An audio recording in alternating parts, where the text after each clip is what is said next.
Boa tarde, segundos anos. Vamos lá. Eu passei essa revisão para vocês me entregarem, né? São 4 testes e valem 2 pontos no final do quarto bimestre. Já corrigi alguns alunos, outros estão para me entregar. Professora, você já vai corrigir e tem aluno que não entregou. Eu dei os 2 pontos para todo mundo que fez essa atividade, as outras eu corrigi, tá? Por quê? Porque a minha intenção é de que vocês tentassem fazer, de que vocês relembrassem essa matéria, e agora eu vou corrigir com vocês, tá bom? Então vamos lá. A primeira questão.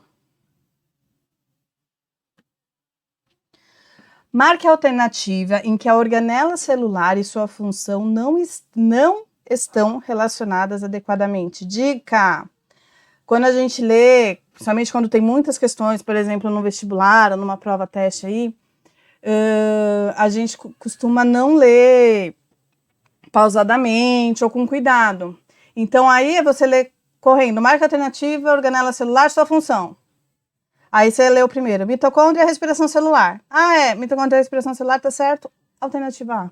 Acabou. Você perdeu uma questão, às vezes, não por não saber a matéria, mas por não ter prestado atenção naquilo que o exercício realmente queria, tá? Então, vamos lá. Marque a alternativa em que a organela celular e sua função não estão relacionadas adequadamente. Agora sim. Vamos lembrar o que são organelas celulares. As organelas celulares estão dispersas no citoplasma da célula e cada uma tem uma sua função para o bom funcionamento da célula, né?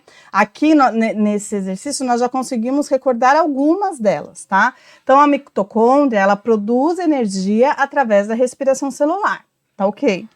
Os cloroplastos possuem clorofila, que na presença de luz geram uma cadeia, né? Aí libera elétrons e gera uma cadeia de acontecimentos que fazem a fotossíntese, né? Produzem o alimento através do gás carbônico, da água e da luz. Então tá certo. Os lisossomos são como fossem bolsinhas, membraninhas cheias de enzimas digestivas, né? Então elas digerem substâncias que não têm mais função para aquela célula. Então a função do lisossomo é digestão celular e não síntese de proteína, como está no exercício. Por isso que a alternativa correta é a alternativa C, que não está relacionada à função adequadamente, tá bom? Quem realiza a síntese de proteína nas células? Os ribossomos, né? Que até a bactéria tem ribossomo. Todas as células possuem essa organela, animal, vegetal e as procariontes, né? Que são as bactérias. Tranquilinho? O complexo de Golgi, secreção celular. Lembra que o complexo de Golgi são várias membranas que armazenam substâncias e liberam para fora da célula essas substâncias quando elas já estão prontas para fazer aí sua função no organismo, tá bom?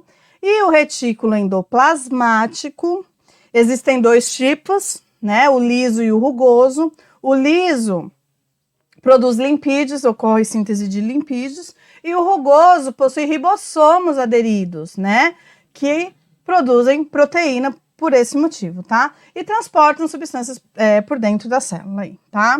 Por exemplo, para levar para o complexo de Golgi, para a proteína amadurecer e ser liberada, um exemplo aí. Tranquilinho, galerinha? Espero que sim. Vamos para a questão número 2. Lembramos um pouquinho aí de biologia celular. 2. É aqui que clica. 2. Preparou-se rapidamente uma lâmina a ser examinada ao microscópio óptico para identificar se o material é de origem animal ou vegetal. Convém observar se as células possuem. E aí a gente entra nas diferenças entre células animais e vegetais. Antes de fazer esse exercício, esse teste, a gente pode relembrar, né? O que a célula animal tem que a vegetal não tem? Centríolos, né? A célula animal possui centríolos, que auxilia na divisão celular, lá na mitose e meiose. A célula vegetal não tem, tá?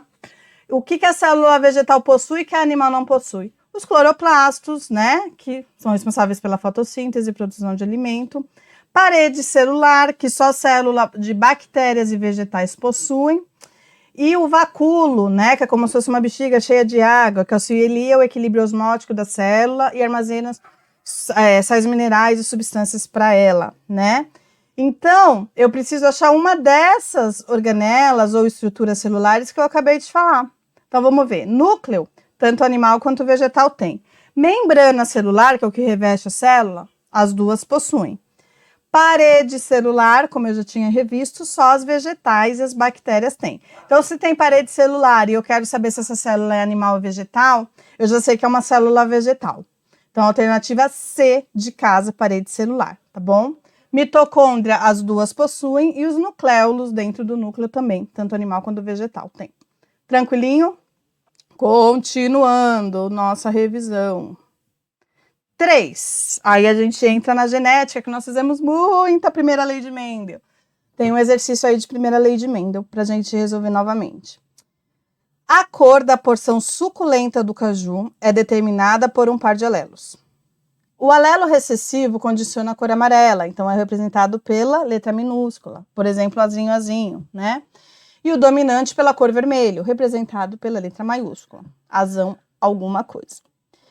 Qual a porcentagem esperada para a coloração dos pseudofrutos do cajueiros, resultante de um cruzamento entre plantas heterozigotas com pseudofrutos vermelhos? Primeiro, professora, eu não sei o que é pseudofruto, não consigo resolver esse exercício.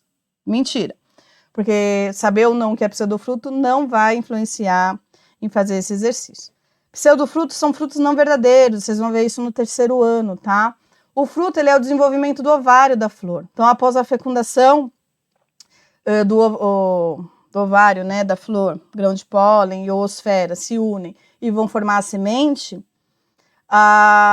o ovário se desenvolve no fruto. Então, o fruto nada mais é do que o ovário da flor desenvolvido. Alguns vegetais, não é o ovário que se desenvolve no fruto, naquela parte carnosa que a gente come. São outras partes da flor, que vocês vão ver ano que vem as partes das flores, vocês vão ver tudo isso, tá bom? Então, esses frutas, né, que na verdade não são oriundas do desenvolvimento do ovário, são chamados de pseudofrutos, tá? O caju, a própria maçã, abacaxi, morango, tem muita fruta aí que na verdade é um pseudofruto, tá bom? Mas é só uma classificação aí de botânica que nós veremos no primeiro bimestre aí do ano que vem. Parece que não, mas está chegando, tá bom, galera? Então, isso não vem influenciar no meu resultado, tá? O que vem influenciar no meu resultado? Primeiro, eu sei que é um cruzamento entre plantas heterozigotas. Planta heterozigota é que tem um gene de cada, um dominante e um recessivo. Então, eu estou cruzando azão-azinho com azão-azinho. Quantos cruzamentos desse a gente não fez? Se não lembra, volta lá no caderno, né? Dos exercícios que vocês mesmos tiraram foto e me entregaram. Se eu cruzar azão-azinho com azão-azinho, faz lá o cruzamento, vai dar 25% azão-azão, 50% azão-azinho e 25% azinho-azinho. Nossa, professora, como é que você sabe tudo isso de cabeça? Sabe quantas vezes eu fiz esses exercícios que eu passei para vocês e outros mais? É assim que a gente aprende, tá? Tá, então eu já sei que é 25% azão-azão, 50% azão-azinho. Se tem o gene dominante, tem a característica dominante. Então, todos que possuem pelo menos um azão têm a cor vermelha, que é a cor dominante. Então, 75% dos meus pseudofrutos são vermelhos.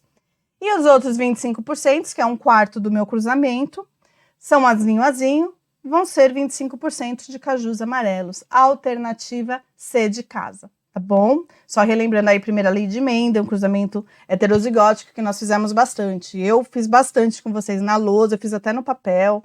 Enfim, é isso aí, tá bom? Último exercício. Vamos lá. 4. Um heredograma, lógico, não poderíamos ficar sem eles. Na genealogia abaixo, os indivíduos assinalados com preto apresentam uma anomalia determinada por um gene dominante. Presta atenção que o enunciado já deu que o gene estudado, quem tem a característica, quem está pitadinho, é, no caso, dominante. E toma cuidado com isso, que a gente está acostumado a trabalhar com recessivo, né? Eu até ensinei vocês a verem quando o enunciado não dá, quando os pais não têm e um dos filhos tem, a característica ela é recessiva. Eu expliquei tudo isso para vocês.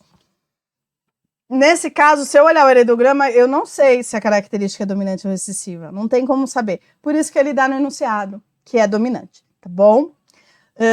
Então, Todos os indivíduos pintadinhos, que é o 1, 1, 2, 1 e 2, 5, são azão alguma coisa. E eu posso falar já que eles são azão azinho. Por quê? Porque o indivíduo 1, ele é azão, só que ele tem filhos sem a característica que é dominante. O 2, 2 e o 2, 4 não tem a característica. Então, eles são azinho, azinho. Para esse cara ter filho azinho, azinho, ele tem que ter um azinho para dar. Então, o indivíduo 1, 1 é azão, azinho. O indivíduo 2, 1, ele tem a mãe homozigota recessiva, azinho, azinho. Logo, ela passou o azinho para ele. Então, eu sei que também que ele é azão, azinho, assim como o 2, 5, mesmo caso, a mesma mãe, né? Os mesmos pais. Então, é a alternativa A de amor. Apenas os indivíduos 1, 1, 2, 1 e 2, 5 são heterozigotos. Porque os outros indivíduos no meu heredograma, 1, 2, 2, 2 e 2, 4, são homozigotos recessivos. Caso contrário, eles teriam a característica estudada, estariam pintadinhos também, tá bom? Acho que não foi difícil. Mas aí eu vou falar por que os outros estão errados. B. Todos os indivíduos são homozigotos afetados? Não, né? Porque o pai tem filhos que não têm a característica e os filhos têm mãe que tem o azinho. Então, a gente já entendeu que não podem ser homozigotos, são heterozigotos, todos azão, azinho. C. Todos os indivíduos não afetados são heterozigotos. Para ele ser não afetado, no caso de uma herança dominante, ele tem que ser homozigoto recessivo, ele tem que ser azinho, azinho. Então, tá errado. D. Apenas o indivíduo 1 é heterozigoto? Não, porque os filhos dele, que têm a característica, também são. Pela mulher dele ser azinho, azinho, passar o azinho para eles, tá bom? E. Apenas o indivíduo 1, 1 e 2 são homozigotos? Não, o indivíduo 1, 1 é heterozigoto e o 2, 2 e 2, 4 são homozigotos azinho, azinho. Então, estão todas erradas, apenas a alternativa A, tá bom? Professora, legal, né? Você fez a revisão de a matéria que a gente teve, começou a presencial, a parte celular, e depois veio genética à distância, mas aquela parte de traduzir a proteína, que não só eu, como outros colegas, eu sei que mandaram para você que tivemos dificuldade de fazer, a senhora não falou aí, né? Não falei mesmo. Por quê? Semana que vem eu vou passar para vocês alguns exercícios de paternidade, de criminal, né? Como descobrir qual foi o criminoso ali, né? Com alguma parte, né? Encontrada na área do crime, alguma parte vital, né? Coisa de cabelo, saliva, sangue, enfim. Como saber quem foi o criminoso, ou pelo menos provar que aquele indivíduo esteve naquele local. A gente vai fazer alguns exercícios sobre isso e traduzir uma proteína, usar o código genético. Por que eu não estou fazendo isso agora? Porque eu estou usando esse formato para resolver os testes com vocês, né? E estou resolvendo os testes que eu passei como revisão.